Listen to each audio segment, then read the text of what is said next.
scent of money old and new mingled in the air of the Golden Swan, a heady perfume of saffron, truffle oil, and entitlement. Crystal chandeliers, heavy as frozen waterfalls, cast a fractured, forgiving light on the city's doyens and debutantes. Here, fortunes were decided over seared scallops and reputations were filleted with a whisper. Lila Monroe, 25 and running on 4 hours of sleep and the dregs of a lukewarm coffee, moved through this gilded jungle like a ghost. Her uniform was a simple, impeccably starched black sheath, a stark void against the shimmering jewel tones of the patrons. Her existence was defined by its invisibility. She was a pair of hands, a polite murmur, a shadow meant to anticipate needs before they were even formed. From her post near the grand service entrance, she had an unobstructed view of Table 7, the restaurant's most coveted seat, nestled in a velvet-draped alcove. Tonight, it was occupied by Elena Moretti. Even seated, Elena commanded the space. At 48, she was not beautiful in the soft, placid way of the younger women in the room. Her beauty was architectural, built from sharp angles, intelligent eyes the color of aged whiskey, and a confidence so profound it seemed to generate its own gravity. She was the founder and creative force behind Moretti House, a bastion of American luxury fashion that championed timeless elegance over fleeting trends. To Lila, she wasn't just a diner, she was a deity. Tucked into the worn pocket of Lila's apron, next to her order pad, was a tiny fabric-wrapped sewing kit, no bigger than a matchbox. Inside were a few needles, miniature spools of black and white thread, and a single pearl-headed pin. A talisman from her grandmother, a former seamstress who had taught Lila that anything worth having was worth mending. Lila's gaze, trained to be sweeping and impersonal, kept snagging on the details of Elena Moretti's attire.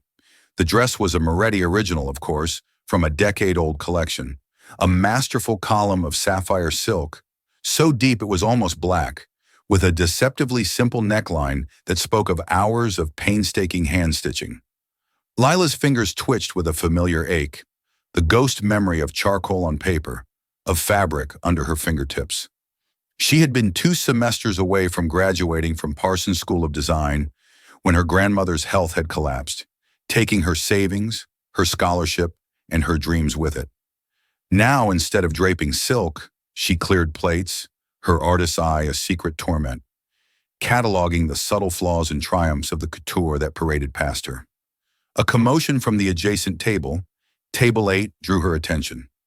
A woman with hair the color of spun gold and a dress the color of a fire engine was gesturing wildly. Lila recognized her from the society pages. Serafina Thorne, the new and much younger wife of industrialist Marcus Thorne. He sat opposite her, a man of 60 with a weathered face and the resigned air of someone who had traded peace for a trophy. Lila knew the story, everyone did. Marcus Thorne had, very publicly, been Elena Moretti's husband for 20 years before trading her in for this newer, flashier model. Tonight, the 2 tables were a battlefield of unspoken tensions, a cold war waged with the clinking of wine glasses. "This is unacceptable," Serafina's voice, though pitched low, was sharp enough to cut glass. "This wine is tepid. Do you people not understand the concept of a proper chill?" The sommelier, a man with nerves of steel, bowed slightly. "My sincerest apologies, Mrs. Thorne. I will bring another bottle immediately." Serafina waved a dismissive hand, her wrist heavy with a diamond bracelet that caught the light and shattered it into 1,000 tiny daggers. As she did, in a gesture of pure theatrical pique, she pushed her chair back abruptly. The delicate leg of the ornate chair caught the hem of her own expensive, paper-thin chiffon gown. A sound, faint but sickeningly distinct, tore through the restaurant's polite hum. A short, sharp rip. Zip. For a moment, no one moved. Serafina froze, a flicker of genuine shock crossing her features, before it was instantly replaced by a mask of incandescent fury. She looked down, then around the room, her eyes searching for a target, a receptacle for this sudden, public imperfection. Her gaze landed on the closest, most convenient object of blame. Lila, who had been moving quietly to clear a nearby plate. "You!"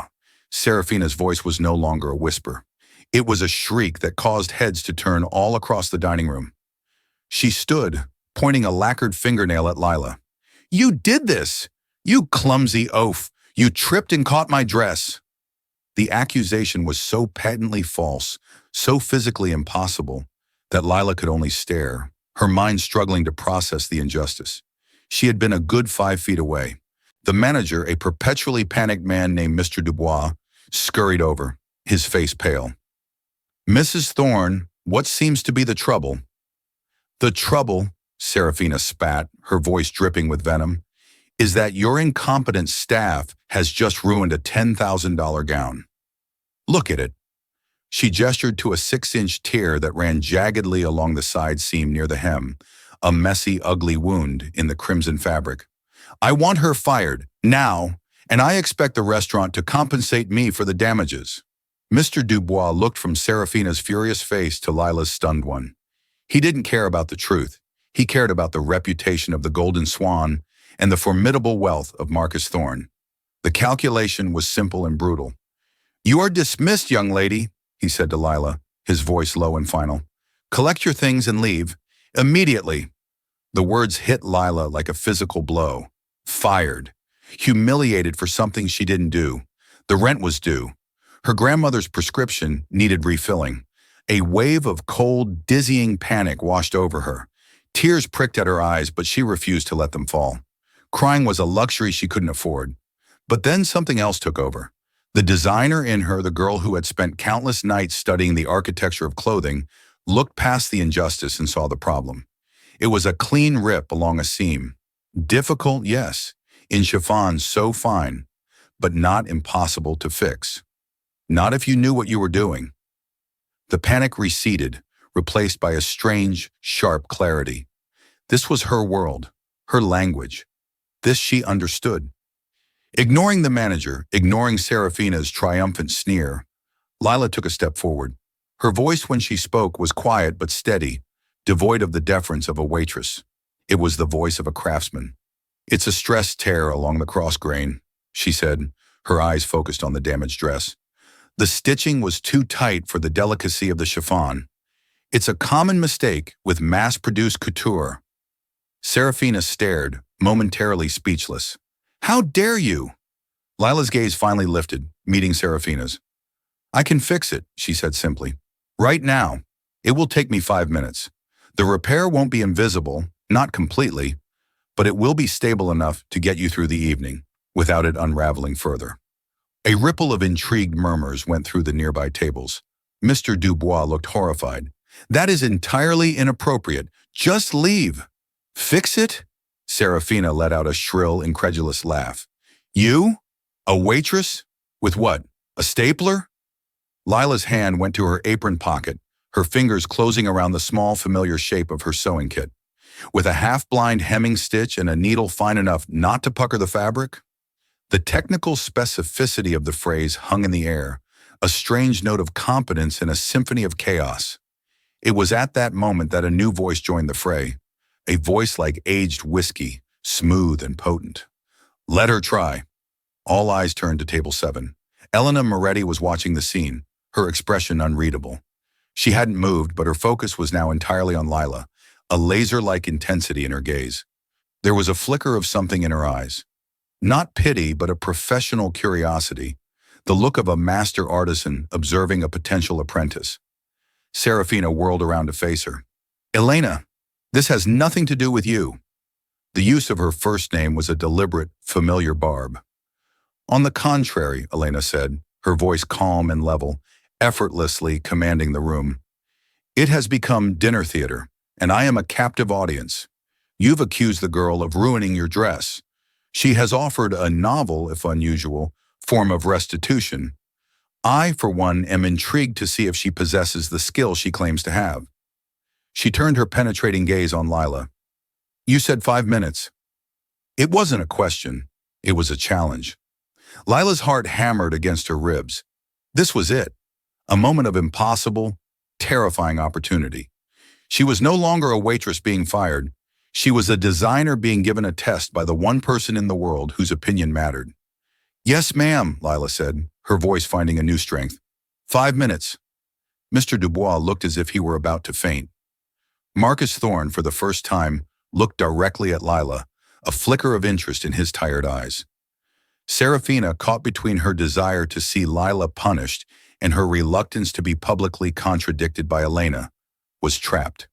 "Fine," Serafina hissed, seeing no other option that didn't involve looking weak.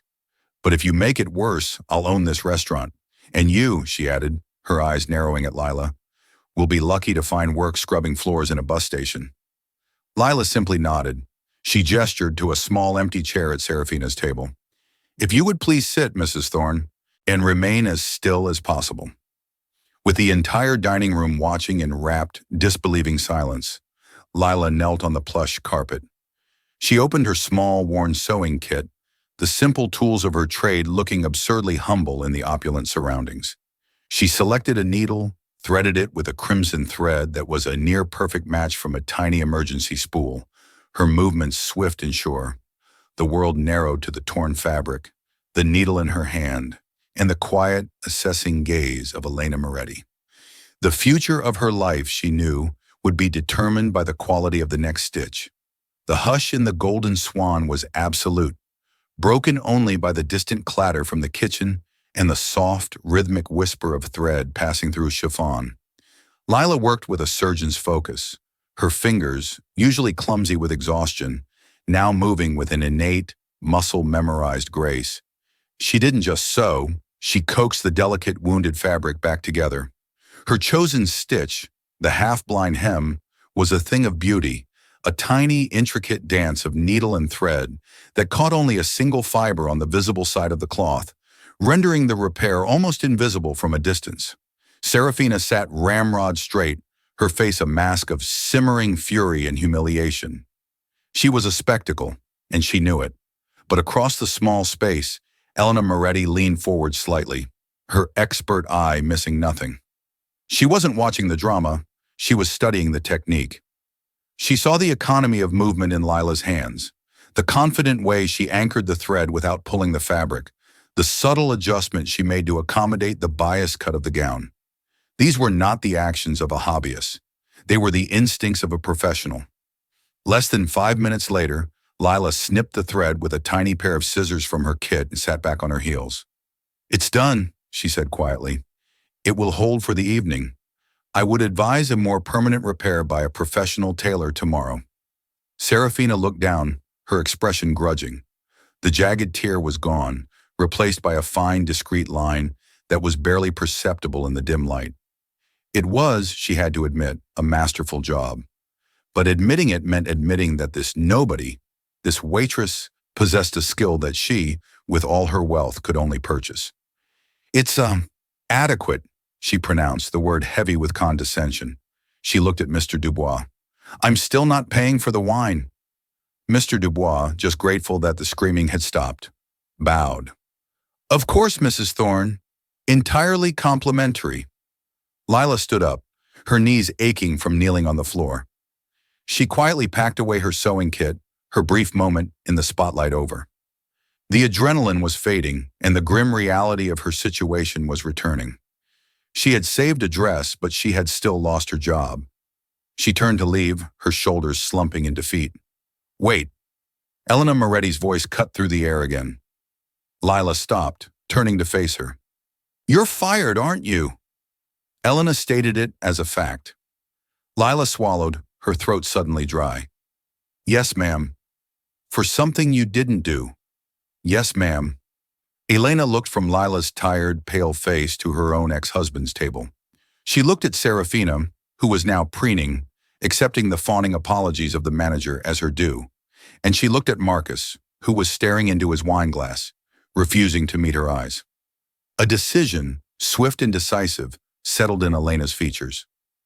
She reached into her handbag, a classic Moretti leather clutch, and pulled out a slim, elegant business card. She held it out to Lila. "Be at this address tomorrow morning at 9 a.m. sharp," Elena said, her tone leaving no room for argument. "Ask for Genevieve. Tell her I sent you." Lila stared at the card as if it were a holy relic. The embossed letters read, "Elena Moretti, CEO, Moretti House." Below it was the address for the company's legendary headquarters, a sleek glass tower in the heart of the city. I, I don't understand, Lila stammered. I run a fashion house, Elena said, a hint of impatience in her voice. I am surrounded by people with degrees and pedigrees who think they know design. What I saw you do just now, that wasn't learned in a classroom. That was instinct. I don't know if you have any real talent, but I'm willing to find out. What you did was an audition. Tomorrow is the callback. She paused, her gaze unflinching. Don't be late. With that, she placed a few bills on her table, stood, and without another glance at her ex-husband or his fuming wife, swept out of the restaurant, leaving a wake of stunned silence. Lila clutched the card in her hand, the sharp edges pressing into her palm. It felt heavier than a gold bar, a lifeline thrown to her in the very moment she was drowning. A job, an interview, a chance, however slim, to step back into the world she thought she had lost forever. She looked over at Serafina, who was watching her with narrowed, venomous eyes. The victory Serafina thought she had won had turned to ash in her mouth. She had tried to crush a nobody and had inadvertently launched her into the orbit of her greatest rival. Lila finally allowed herself a small, secret smile. She walked past Mr. Dubois, who stood gaping, and headed for the staff exit, not as a fired waitress, but as a designer with an appointment to keep. The world had not changed, not yet, but for the first time in a very long time, the future felt like something that could be mended. The Moretti House building was a cathedral of glass and steel, a monument to austere elegance. Lila, dressed in the only decent outfit she owned, a simple black dress she had made herself years ago, and a pair of worn-out flats, felt as conspicuous as a weed in a rose garden. The lobby was a cavern of white marble and hushed reverence, dominated by a single stunning Moretti gown displayed on a mannequin like a piece of sculpture. Her heart pounded a nervous rhythm against her ribs as she was led through corridors that hummed with quiet, creative energy. She saw bolts of fabric worth more than her car, mood boards covered in sketches and swatches, and people who moved with the effortless style she had only ever dreamed of. This was the Emerald City, and she was a long way from home.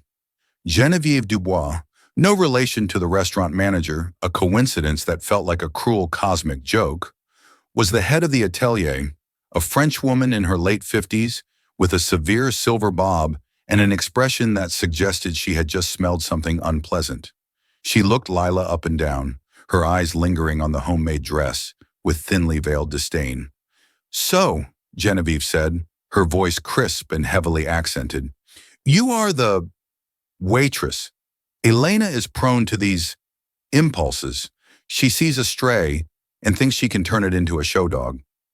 Lila's hope, which had been soaring moments before, plummeted. Ms. Moretti said I should come. Yes, I have my instructions, Geneviève interrupted, waving a dismissive hand. She wants me to test you. We have an opening for an intern. The pay is insulting, the hours are barbaric, and your primary duties will be fetching coffee and sorting buttons. Do you still want the job? It was a test, a way to see if she would be scared off. Lila thought of her grandmother, of the stack of unpaid bills on her kitchen counter. Yes, she said, her voice firm. I do. Geneviève seemed vaguely disappointed by her resolve. Very well, your first test.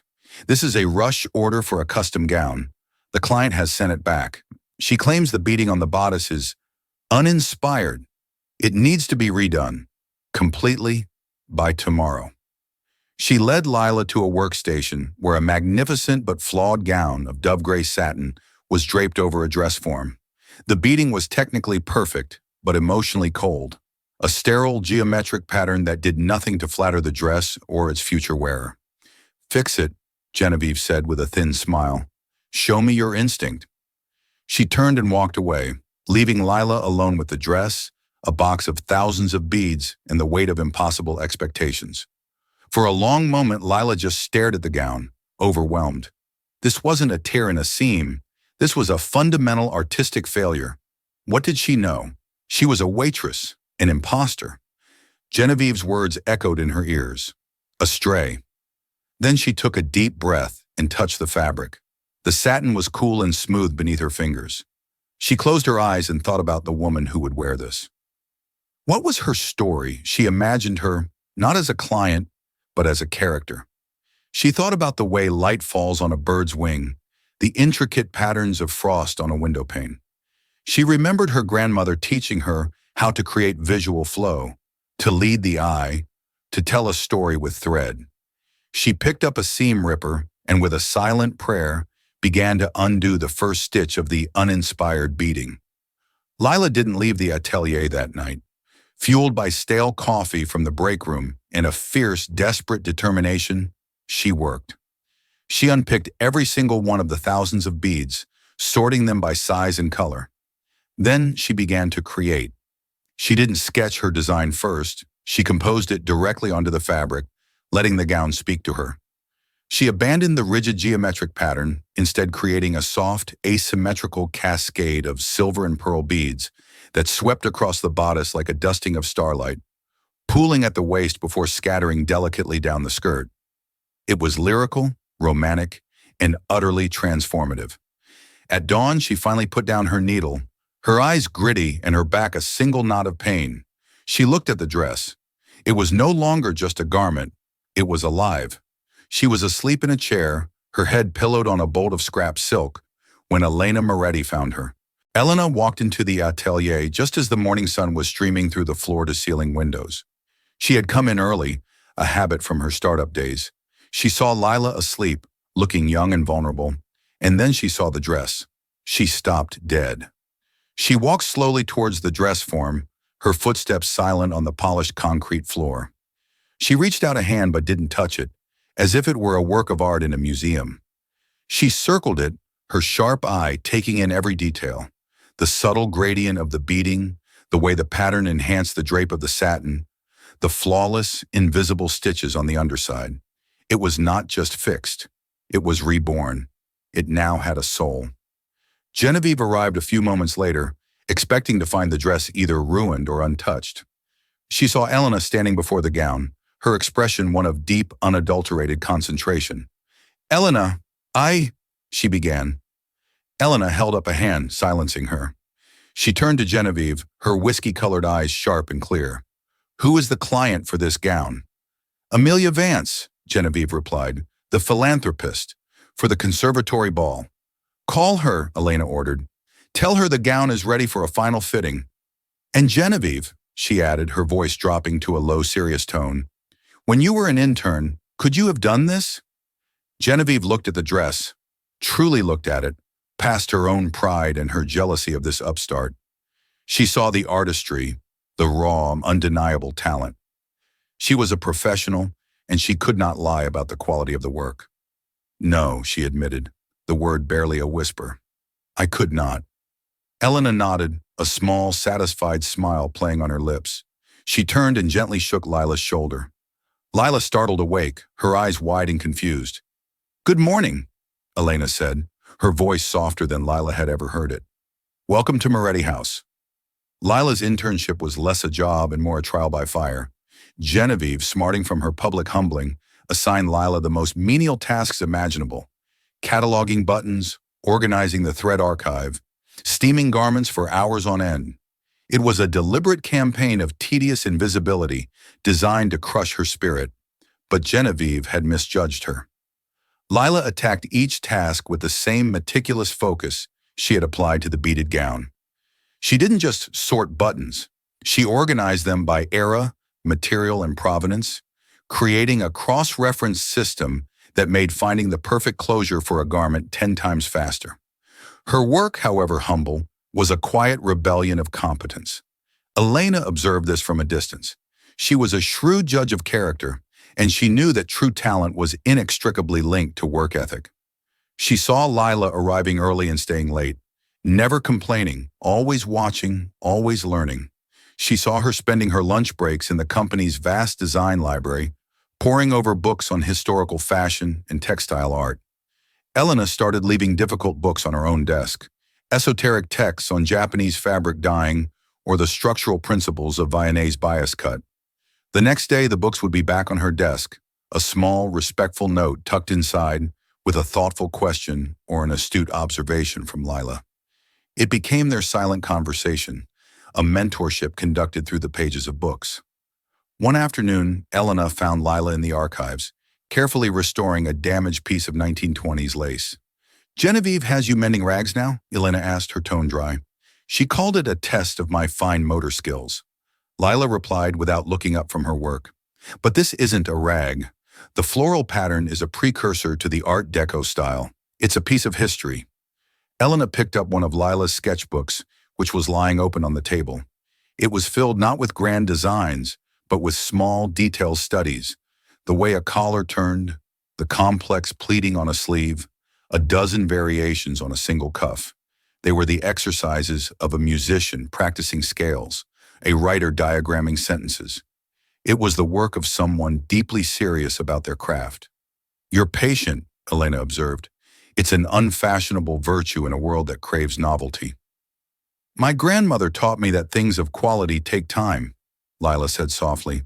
"She used to say, 'Fast fashion is a loud shout. True style is a quiet conversation.'" Elena smiled, a rare, genuine expression. "I would have liked your grandmother." She paused, her expression turning more serious. "I'm putting together the creative team for the next season's collection. The theme is resurgence.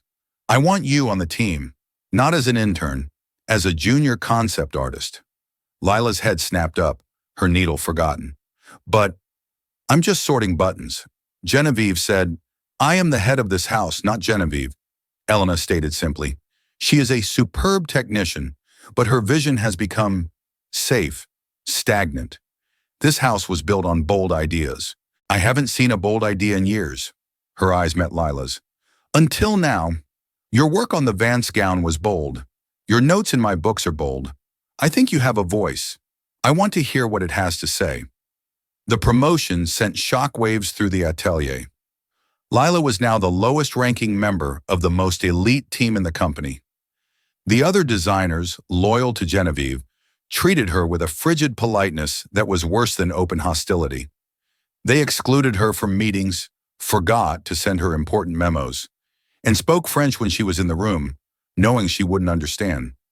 Genevieve was the master of this subtle warfare, never openly sabotaging Lila, but creating an environment where she was perpetually off balance and isolated. Lila poured her loneliness and frustration into her work. While the other designers were creating variations on Moretti's established themes, Lila was thinking about resurgence in a more personal way. She thought about mending, about the beauty of repaired objects. She drew inspiration from kintsugi, the Japanese art of repairing broken pottery with gold, celebrating the cracks as part of the object's history. She began sketching designs that incorporated this idea. A black cashmere coat with seams traced in fine gold thread, a silk blouse with a pattern that looked like a delicate crackle glaze, a gown with a shattered pattern pieced back together with panels of lace. Her designs were different, risky, and deeply personal. When she presented her initial concepts to the team, there was a stunned silence. "It's interesting," one designer said, the word dripping with condescension. "It looks broken," another sniffed. Genevieve just looked at her sketches with a cold, dismissive glare. "Moretti House sells perfection, Lila, aspiration. Our clients do not want to be reminded of their flaws. They want to forget them. This is depressing. It is not luxury." Lila's face fell. The criticism, so blunt and unified, cut her to the core. She began to doubt herself. Maybe they were right. Maybe she was just a waitress who didn't understand this world. But Elena, who had been listening silently at the head of the table, spoke. "Tell me your reasoning, Lila." Lila took a shaky breath, clutching her sketchbook. I think true luxury isn't about hiding our imperfections. It's about having the strength to acknowledge them, to wear our history, even the broken parts, with grace. Resurgence isn't about pretending the damage never happened. It's about becoming stronger and more beautiful. Because it happened. The gold in kintsugi is what makes the broken pot more valuable than it was before. A long silence filled the room. Elena stared at Lila, her gaze intense. For a moment, Lila thought she saw something flicker in the older woman's eyes. A flash of a private pain, a shared understanding of what it meant to be broken and put back together. The very public divorce from Marcus Thorne had been a brutal, shattering experience for Elena, a fact the entire world knew. Elena slowly stood up. She picked up one of Lila's sketches, the black coat with the gold seams. For 10 years, she said, her voice quiet but resonant, we have been designing clothes for the woman my customer used to be. For 10 years, we have been a beautiful memory. This, she held up the sketch, is a design for the woman she is now. Strong, resilient, aware of her own history. She looked around the table at the shocked faces of her senior design team. This is not depressing, Genevieve. This is the soul of the collection. Develop this. All of it. She turned and left the room, leaving Lila's sketch on the table like a royal decree. Lila sat in stunned silence, the air crackling with the team's resentment. She had not just won an argument. She had, without meaning to, challenged the very foundation of Genevieve's authority and creative vision. The quiet war had just become a public one, and Lila had a terrible feeling that the real battle was only just beginning. The development of the Resurgence collection became a silent, brutal tug-of-war. Genevieve, forced to execute Lila's vision, did so with malicious compliance. She assigned Lila's most ambitious design, the centerpiece gown for the annual Moretti Gala showcase, to the most inexperienced pattern makers. The fabric requisitions were mysteriously delayed. The technical specifications Lila provided were misinterpreted, resulting in muslins that were ill-fitting and poorly constructed. Every day was a new frustrating obstacle course designed to make Lila fail, to prove to Elena that the girl was out of her depth. Lila felt like she was drowning. She worked 18-hour days, recutting patterns herself, fighting for resources, and trying to manage a team that was quietly rooting for her demise. Her only ally was a young textile expert named Samuel, who was fascinated by her ideas and quietly helped her source the unique threads and fabrics she needed. The breaking point came a week before the gala. The centerpiece gown, meant to be a masterpiece of piece silk panels joined by intricate lacework that mimicked a shattered mirror, was a disaster. The drape was wrong, the seams puckered, and the delicate lace had been stretched and warped. It looked cheap and clumsy. Genevieve called an emergency meeting with Elena, presenting the flawed gown as evidence of Lila's incompetence. "I told you she was not ready," Genevieve said, her voice filled with false sympathy.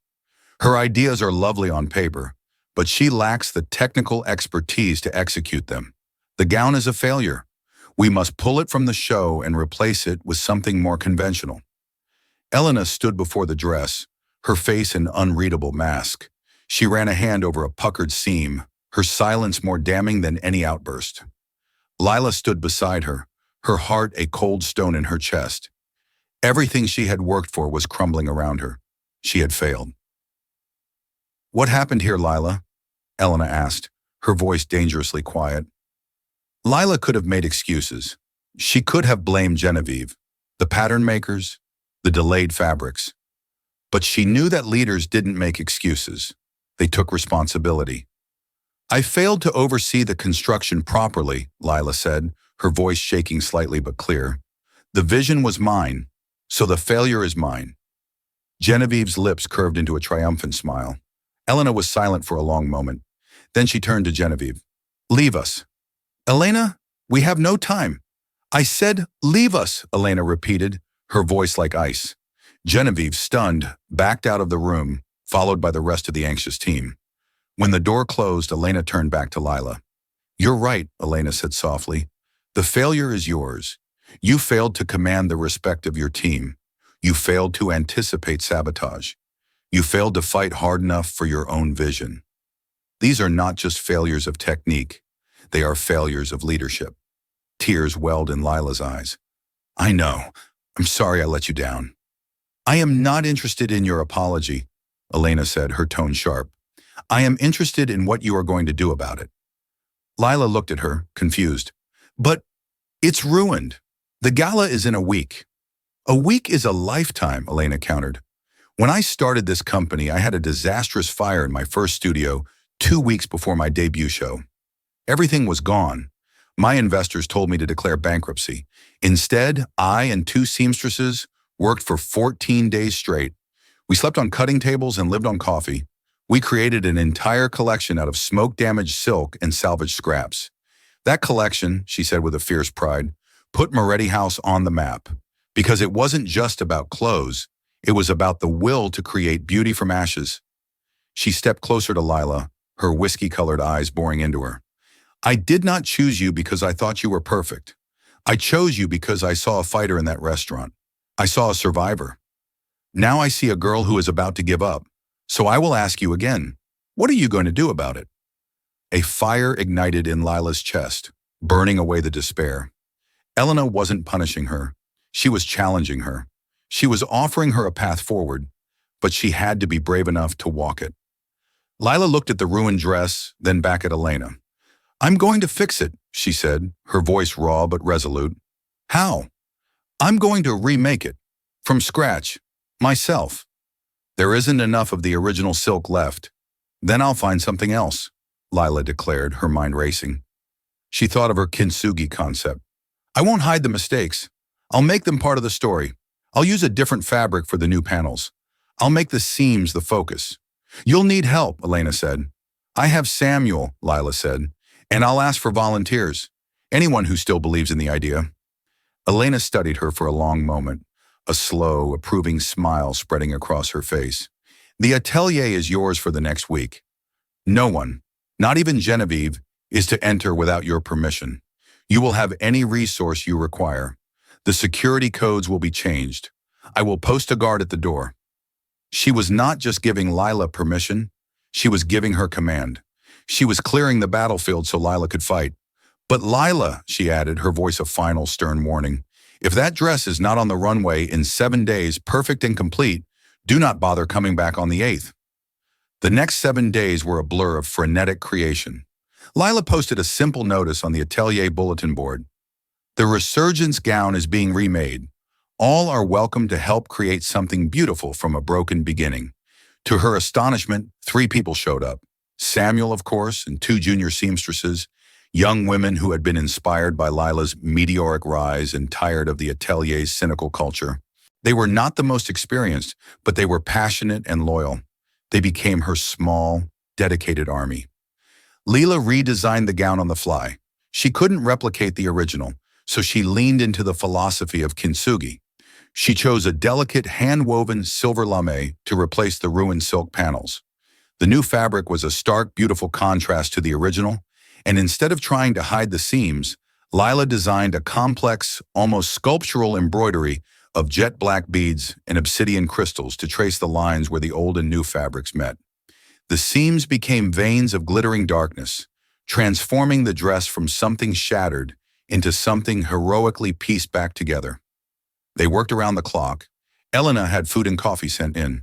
She never came into the atelier, honoring her promise to give Lila complete control, but Lila felt her presence, a silent, watchful guardian. On the 3rd day, a package arrived. It was a bolt of the most exquisite black silk velvet Lila had ever seen, with a simple, unsigned note. For strength. Lila knew who it was from. She used it to create a powerful, structured cape that attached at the shoulders of the gown, completing the silhouette. On the morning of the gala, they finished. The 4 of them stood back, utterly exhausted but filled with a profound sense of accomplishment. The gown on the dress form was breathtaking. It was more than a dress. It was a statement. It was a testament to resilience, a defiant piece of art born from sabotage and struggle. It was, Lila realized, the story of her own life, told in silk and thread. Backstage at the gala was a maelstrom of organized chaos. Models, makeup artists, and dressers swirled in a high-stress ballet. Lila stood apart, her hands clasped tightly, watching as her collection was prepared for the runway. The other pieces, the ones Genevieve's team had constructed, were beautiful, but they felt like a prelude.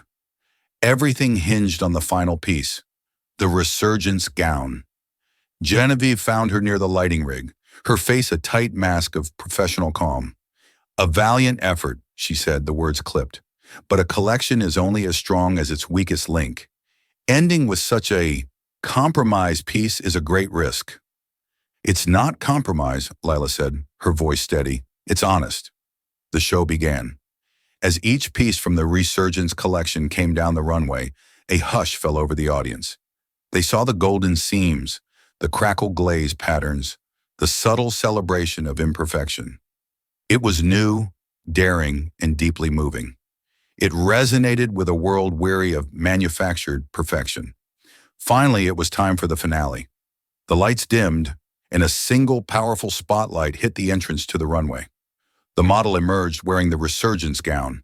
A collective gasp went through the room. The gown was a vision.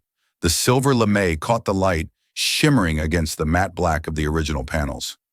The black beaded seams pulsed with a dark, glittering energy. The velvet cape billowed behind her like the wings of a phoenix. It was not a dress about being broken. It was a dress about the ferocious, beautiful power of survival.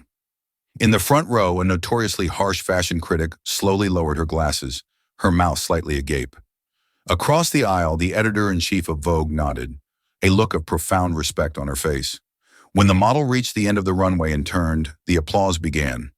It was not the polite clapping of a society event. It was a roar. It was a tidal wave of sound, a standing ovation that shook the entire venue. Backstage, Lila felt tears streaming down her face. Tears of relief, of exhaustion, of pure, unadulterated joy. Her small team hugged her, all of them crying and laughing at once. Through the curtain, she saw Elena Moretti step onto the runway to take her bow. But Elena did not bow. She took the microphone. "Thank you," she said, her voice ringing with emotion. "For 50 years, Moretti House has stood for elegance and quality. Tonight, it also stands for resilience." She turned and gestured towards the backstage entrance. The vision for this collection and the singular heroic artistry behind that final gown belongs to a young woman who reminded me what it means to fight for beauty in a broken world. Please join me in welcoming the future of Moretti House, Lila Monroe. It took a moment for the words to register. Then Samuel was gently pushing her forward, out from the shadows and into the blinding white light of the runway. The applause redoubled, a deafening, exhilarating roar. She stood there blinking in the spotlight, a girl in a second-hand black dress, the creator of the most talked-about collection of the year. She looked out at the sea of faces and found Elena's. The older woman was smiling, her eyes shining with pride. It was not the smile of a boss to an employee. It was the smile of a mentor to her successor. The days following the gala were a whirlwind. The Resurgence collection was a phenomenal success, hailed by critics as a masterpiece of modern design and a paradigm shift in the meaning of luxury. Orders poured in, and the story of the intern who saved the show became a legend, a viral tale of underdog triumph that captured the public's imagination. Lila Monroe was no longer an invisible ghost. She was the most exciting new name in fashion. Her first meeting with Elena after the show was not in the office, but in the quiet, sunlit expanse of Elena's private garden penthouse, high above the city. "Genevieve has resigned," Elena said, handing Lila a cup of tea. It was a statement of fact, delivered without malice. "She is a woman of immense technical skill, but her time for leading has passed. She will be a consultant for a house in Paris. It's for the best." Lila nodded, feeling a sense of closure rather than triumph. "I learned a lot from her," she admitted, "even when it was difficult." "Good," Elena said. "Never waste an adversary. Learn from them." She took a sip of her tea, her gaze direct. "The board wants to name you the head of the atelier." Lila's heart leaped. It was everything she had ever dreamed of. Head of the legendary Moretti workshop. But a new, hard-won wisdom tempered her excitement. "I'm not ready," Lila said, the words surprising even herself. "I know how to design, I know how to sew, but as you said, I don't know how to lead. Not yet. I would be a leader in title only. I'd be Genevieve all over again, but with less experience. The team wouldn't respect me." Elena watched her, a pleased, knowing look in her eyes. "That is the smartest thing you've said all week. So what do you propose?" This was her final test, not of skill, but of vision. "I want to earn it," Lila said, her voice gaining confidence. "I propose a new position, creative director of a new experimental division within Moretti House, a small, agile team. We'll call it Moretti Labs. We'll focus on sustainable materials, new construction techniques, and capsule collections." It will be a place to nurture new talent, the way you nurtured me. I'll run that. I'll learn how to manage a budget, how to lead a team on a smaller scale. And if, in 5 years, I've proven myself, then we can talk about the atelier. Elena was silent for a full minute. She stood and walked to the edge of her garden, looking out at the city skyline. When I founded this company, she said, her back to Layla, I had a vision. Over the years, success made me cautious. I built walls to protect what I had created, and those walls eventually became a prison. The house was safe, but it wasn't growing. It wasn't alive. She turned back, her eyes bright with a renewed fire. What you are proposing is not just a job for you. It's a future for my company. It's a way to break down those walls and let the light in again. She walked back and extended her hand to Lila. Miss Monroe, you have a deal. Draft a proposal and a budget. I expect it on my desk by Monday. A month later, Lila moved into her new office, a bright, airy studio space on a different floor from the main atelier. Samuel was her first hire as head of textiles. The two young seamstresses who had helped her with the Resurgence gown were her founding artisans. They were a small, scrappy team, full of ideas and energy. One afternoon, a large, flat package was delivered to her. Inside was a framed newspaper clipping from a local paper in her hometown. The headline read, Local Philanthropist Funds Full Modernization of Willow Creek Senior Care Facility. An anonymous donation, the article said, had provided for a new medical wing, a therapeutic garden, and a full-time nursing staff for the next 10 years. Lila knew with absolute certainty who the donor was. Tucked into the frame was a small, simple card. On it, in Elena's elegant script, were the words her grandmother used to say, things of quality take time. Lila placed the frame on her desk, a constant reminder of where she came from and why she was fighting so hard. She picked up the phone and dialed her grandmother's number. For the first time, she wouldn't have to lie about being tired from waitressing. She could tell her the truth. That she was tired, yes, but it was the good kind of tired. The kind that comes from building a dream, one stitch at a time. The quiet conversation of style, she now knew, was the most powerful voice of all.